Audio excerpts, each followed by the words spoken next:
Alors, la technique de la doublette change la vie des clients qui l'implémentent. Cette technique a comme objectif d'améliorer l'efficacité de votre délégation. La délégation, ça sert à avoir plus de temps, plus de ressources, plus d'énergie à des tâches à haute valeur ajoutée. Par exemple, moi je délègue depuis février 2023 la gestion de mes emails à mon assistante. Et donc le temps et l'énergie que je ne passe pas à traiter mes emails, je peux l'utiliser à faire d'autres choses que mon assistante ne peut pas faire, comme par exemple des vidéos comme celle-ci, du coaching, former mes coachs, intervenir en entreprise ou simplement boire des cafés avec ma femme. Donc la délégation, c'est quelque chose d'incontournable et je le vois souvent chez mes clients qui sont des entrepreneurs qui ont des boîtes dans le service et qui ont entre 2 et 20 personnes. Ben, en fait, ils ne peuvent pas engager 36 000 managers et donc souvent ils sont obligés de faire la délégation eux-mêmes. Et même si vous êtes seul fondamentalement, vous allez des fois déléguer du travail à des prestataires externes et ce travail, ben, il faut le suivre. Parce que sinon, vous allez vous dire, c'est bon, le travail est fait d'une certaine qualité, alors que finalement, peut-être que la qualité n'est pas au rendez-vous, peut-être que l'échéance n'est pas respectée, et donc ça peut générer d'autres problématiques, ça peut vous faire prendre du retard dans vos différents projets, ça peut baisser la réputation de votre travail auprès de vos clients, ça peut générer de la frustration, ça peut générer d'autres urgences. Ah, je pensais que le travail avait été fait, mais finalement il n'est pas fait, et donc l'échéance elle est pour demain, et donc je dois travailler le soir, etc., etc. Et donc, la technique de la doublette a comme objectif de vous aider à améliorer l'efficacité de votre délégation. Et donc, pour bien comprendre pourquoi cette technique est efficace, j'ai envie de vous présenter le cycle des 4C. Donc le cycle 4C de la délégation, il est composé de 4 étapes. La première étape, il s'agit de commander. Commander, c'est concrètement, je te demande de faire ceci. Une bonne demande est composée de 3 éléments. Il y a la qualité spécifique. Voilà. Ensuite, il y a les ressources nécessaires pour atteindre cette qualité. Ça peut être des ressources en termes de temps, d'argent. Et ensuite, il y a l'échéance à laquelle le travail doit être rendu. Évidemment, en fonction de l'expérience de la personne, ben, il va y avoir plutôt une discussion. Typiquement, si vous déléguez une tâche que vous n'avez jamais effectuée vous-même, bon, ben, vous allez devoir faire confiance à la personne. Et donc, vous allez être moins directif sur la spécificité et sur les ressources et sur cet équilibre entre échéance, qualité et ressources. Euh, Si le sujet vous intéresse, je vous mets un lien dans la description de cette vidéo qui vous permet justement de spécifier ou de formuler concrètement une demande. L'étape suivante, il s'agit du contrôle. Durant le contrôle, vous n'allez pas remettre en cause l'expérience de la personne, mais vous allez plutôt vous assurer, contrôler si la demande a bien été comprise, si la personne a respecté les délais, si il y a un gap entre ce que vous vouliez et ce que vous obtenez.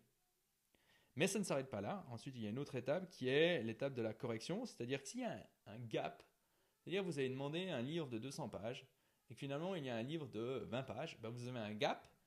Et donc l'idée c'est de comprendre d'où vient ce gap pour que dans le futur, lorsque vous allez faire des demandes du même type ou lorsque vous allez travailler avec cette personne à nouveau, vous évitiez de faire les mêmes erreurs. Donc vous allez corriger le travail dans un premier temps. Donc ça c'est le premier truc. Vous allez corriger, vous dire écoute finalement je ne t'ai pas demandé un livre de 20 pages mais plutôt de 200 pages.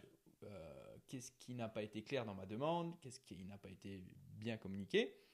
Partez toujours du principe que finalement le problème est plutôt dans la communication et la compréhension de celle-ci. Et puis ensuite, il y a les conséquences, qui est la dernière étape, c'est-à-dire quelles sont les conséquences que l'on tire de ce cycle de délégation pour que dans le futur, on se facilite la vie, qu'on n'ait pas les mêmes problèmes, etc., etc. Mais sachez aussi que des fois, ce sont des conséquences positives. C'est-à-dire que tout d'un coup, vous êtes surpris en bien du travail de la personne et vous vous dites, écoute, comment as-tu fait pour, en si peu de temps, faire un travail d'une si bonne qualité? Ah, tu as utilisé l'intelligence artificielle. Ah, tu as fait ceci. Ah, tu as fait cela. Ok, ce que je te propose, c'est qu'on fasse une checklist. Pareil, le lien se trouve dans la description de cette vidéo. Euh, Outil ultra important, la checklist, qui va vous permettre dans un premier temps de réduire les erreurs, d'améliorer la qualité de votre travail, d'améliorer la réputation qu'ont les clients de vous, et sur le moyen long terme, de préparer les bases à la délégation, quoi. Donc, conséquences à tirer de ce cycle de la délégation. Et puis ensuite, on recommence. Commander, contrôler, corriger, conséquences. Ok. Maintenant, la technique de la doublette va surtout vous aider ici sur cette partie-là, c'est-à-dire contrôler, suivre les différentes tâches que vous déléguez, parce que quand on gère une entreprise, des fois on va déléguer 20, 30, 40, 50 tâches. Et comment on fait justement pour suivre ces tâches? On va maintenant passer sur le logiciel dans lequel j'implémente cette technique de la doublette qui est Workflowy. Donc je me trouve maintenant dans Workflowy, logiciel qui n'est plus à présenter sur ma chaîne.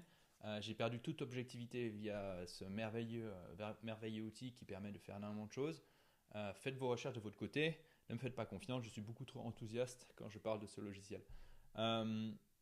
Ici, je suis dans mon projet à développer le podcast Process Advantage. On va uniquement se concentrer sur cette tâche. Admettons que ça, c'est une tâche pour mon assistante.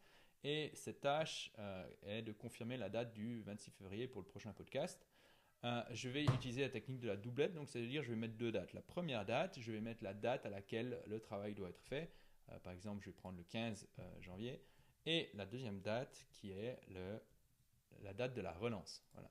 Okay, donc là, j'ai mis deux dates, ça allait assez vite. Maintenant, je vais aller sur mon agenda et on va voir à quoi ça ressemble quand je vais sur le 13 juin. Donc là, on voit à quoi ça ressemble. Et ici, on voit qu'il y a une fonctionnalité qui est très intéressante qui est Found Date. Donc en fait, dans mon agenda, sous la date du 13 juin, va venir s'afficher ici toutes les dates qui sont mentionnées, tous les 13 janvier 2026 qui sont mentionnés dans mon système. Et donc là, je vois quoi? Je vois, ok, ah ouais, premier truc. Et donc là, je peux me dire, ah oui, c'est vrai, ça c'est le truc que j'avais délégué. Je vais faire un petit message à Myriam pour savoir si c'est en cours de route. Hein. Et ensuite, on arrivera sur le 15 du 1, voilà, la date de l'échéance. Et donc là, pareil, je retrouve le found date et le travail doit avoir été fait à ce moment-là. Donc là, je peux aller contrôler. Voilà. Okay.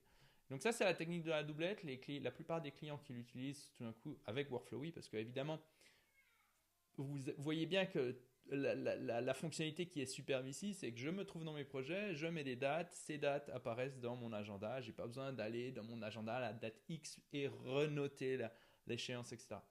Donc Workflowy permet de faire ça, peut-être que d'autres logiciels permettent de faire ça.